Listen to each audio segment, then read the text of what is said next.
বাচ্চাদের তো একবার ভাত খেলে আরেকবার ভাত খেতে চায় না, তাই আজ ঝটপট বানিয়ে নিলাম চিকেন পাস্তা। আমার ঘরে যা আছে তাই দিয়ে আজকে বানিয়ে নিলাম সিম্পল একটি পাস্তা, খেতে দারুণ লাগে।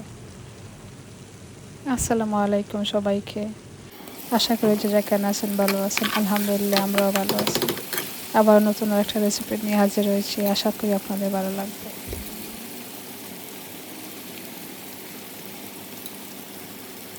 আজকের রেসিপিটা হচ্ছে খুবই সিম্পল, সবার পছন্দের, যেমন বড়রাই ভালো লাগে, ছোটদেরও ভালো লাগে খেতে। তাই ঝটপট বানিয়ে নিলাম চিকেন পাস্তা।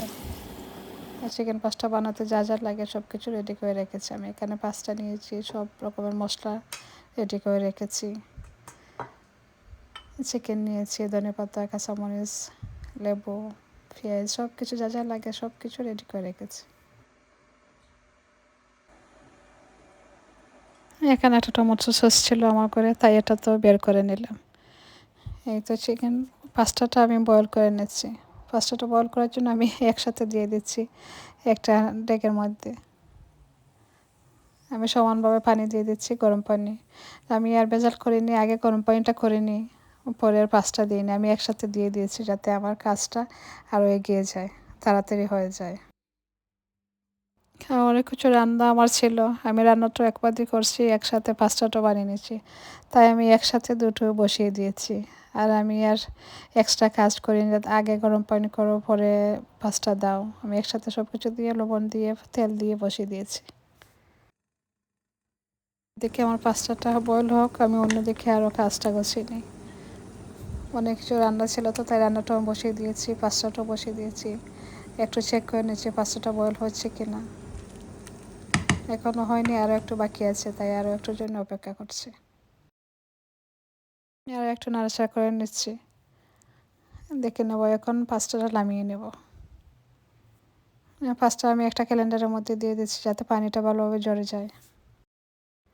কিন্তু পাঁচটা পানি জড়াকে এদিকে অন্য কাজ করি। এই চিকেনটা আমি বুকের মাংসটা নিয়েছি, ছোটো ছোটো করে কেটে দিয়েছি।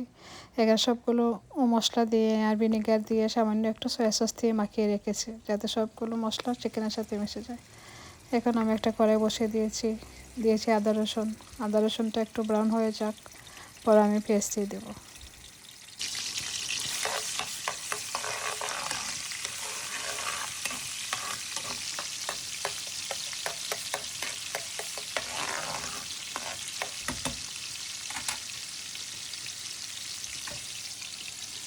দিলাম পেস্ট, আদা রসুনটা আমার একটু ভাজা ভাজা হয়েছে, আমি পেস্ট দিয়ে দিলাম। পেস্টটা নাড়াচাড়া করে, আমি লবণ দেবো না, পরে তখন লবণ দিয়ে দেবো, একটু নাড়াচাড়া করে দেখে রেখে দেবো।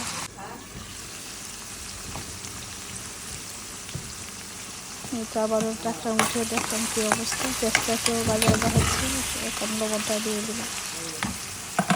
আর একটু ভাজার জন্য অপেক্ষা করবো, আর একটু ভাজা হলে পরে আমি চিকেন দিয়ে দেবো।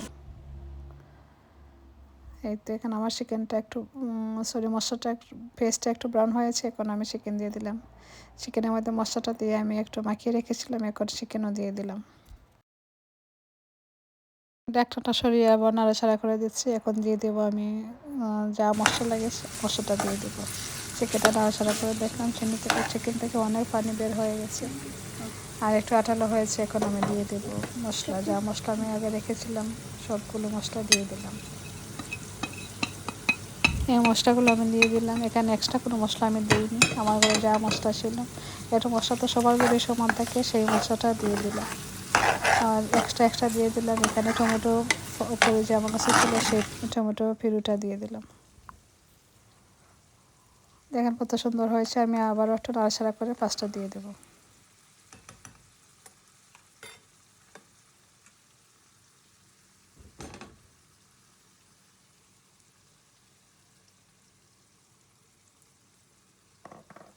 দিয়ে দিলাম টমেটো পেস্টটা একটু নাড়াচাড়া করে দেওয়ার পরে আমি দিয়ে দেবো পাস্তা।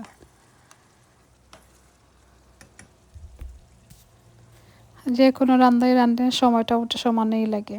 একটা চিকেন রাঁধতে মিট রাঁধতে যেতে সময় লাগে, পাস্তা বানাতে তাই এই সময়টাই লাগে। এখন দিয়ে দিলাম লেবুর রস। বানাতে তো হবে, বাচ্চারা একবার ভাত খেলে একবার খেতে চায় না। রাতের বেলা ওনারা তো ভাত খেতেই চায় না, কী খাবো এটা বলে অস্থির হয়ে যায়। তাই একটা কিছু বানাতে হয়, যে সময় রান্না করে আমি সেই সময়ই বানিয়ে নিই।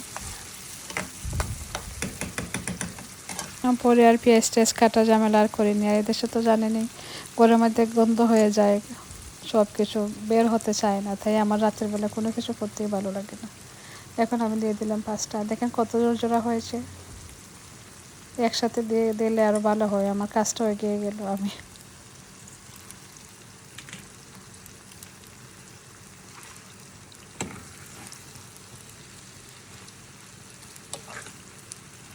এখন পাঁচটা আর চিকেনটা ভালোভাবে নেড়ে ছেড়ে দেবো যাতে একসাথে দুটো মিশে যায়। তো বাপুরা কে কেমন আছেন? যদি আমার ভিডিওটা ভালো লাগে প্লিজ সাবস্ক্রাইব করে আমার সাথে থাকবেন। যারা করেছেন তাদেরকে তো অসংখ্য ধন্যবাদ।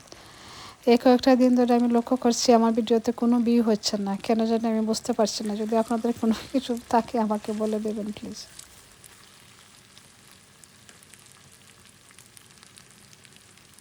আমার ভিডিও দেখছি, দেখার ট্রাইও করছি। কেউ যদি বলেন আমি দেখি না, দেখিনি, আমাকে বলতে পারেন কমেন্টের মধ্যে, আমি দেখে দেব।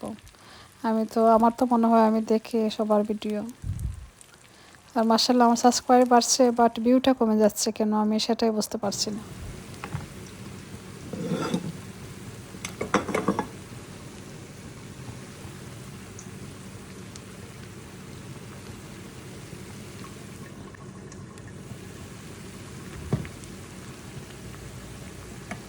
এই তো আমার পাঁচটাটা হয়ে যাচ্ছে। কেমন হয়েছে জানাতে বলবেন না। দেখতে যেমন সুন্দর হয়েছে, খেতে অনেক মজা হয়েছিল। এই তো ধনেপাতাটা দিয়ে একটু নাড়াচাড়া করে আমি নামিয়ে দিব। সবার কাছে একটাই অনুরোধ, যারা দেখবেন একটা লাইক দিয়ে দিবেন, ভালোভাবে একটা কমেন্ট করেন। এই তো আপনাদের কাছে আর কিছু বলার নাই, সবাই তো জানেন সব কিছু, তাই আর কি বলবো।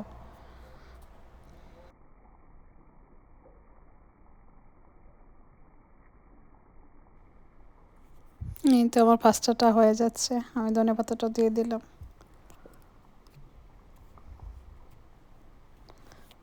পাস্তাটা খেলাম, খাবারের ফটোটা আর ভিডিওটা করতে পারলাম না। আমি ভুলে গিয়েছি যে পাস্তা রেসিপিটা আমি করেছি, খাবার সময় তুলতে ভুলে গিয়েছিলাম। সেটাই আমার অভ্যাস, আমি সব কিছু করি পরে দিয়ে করতে বলে যাই। ওদের সাথে অনেক কথা বললাম, অনেক কথা বললাম না, যা বলার ছিল তাই বলেছিলাম, বলে ফেলেছি। যদি কোনো কিছু ভুল বলে ফেলি তাহলে আমাকে মাফ করে দেবেন। আর আমার রেসিপিটা আজকে কেমন হয়েছে জানাতে ভুলবেন না, অবশ্যই কমেন্টের মধ্যে বলে। আর আমার ভিডিওটা মনে হয় একটু লম্বা হয়ে যাবে, আশা করি ধৈর্য সহকারে আপনারা দেখে নেবেন। আর অনেক আপুরা এসেছেন আমাকে বলতেন আপু ভিডিওটা একটু লম্বা করো, একটু লম্বা করো, তাই ট্রাই করছি একটু লম্বা করার জন্য। এত লম্বা ভিডিও আমারও দেখতে ভালো লাগে না, বাট আমি বুঝি অন্য কারো ভালো লাগবে না, তাই চেষ্টা করি ছোটো দিবার। বাট এখন ট্রাই করছি একটু লং করা কিন্তু 10 মিনিটের ভিতরে থাকবার জন্য চেষ্টা করছি। আর এদিকে রাতের বেলায় মন চাইছে কারো ডিম ভাজি করার জন্য, তাই 4টা ডিম ভাজি করে দিলাম। আজকের মতো এ পর্যন্তই। সবাই ভালো থাকবেন, সুস্থ থাকবেন। ভিডিওটা কেমন হয়েছে জানাতে বলবেন না। সবাই ভালো থাকবেন, সুস্থ থাকবেন। আল্লাহ হাফিজ, আসসালামু আলাইকুম। আবারও দেখা হবে নতুন কোনো ভিডিওতে। দেখা হবে না, কথা হবে।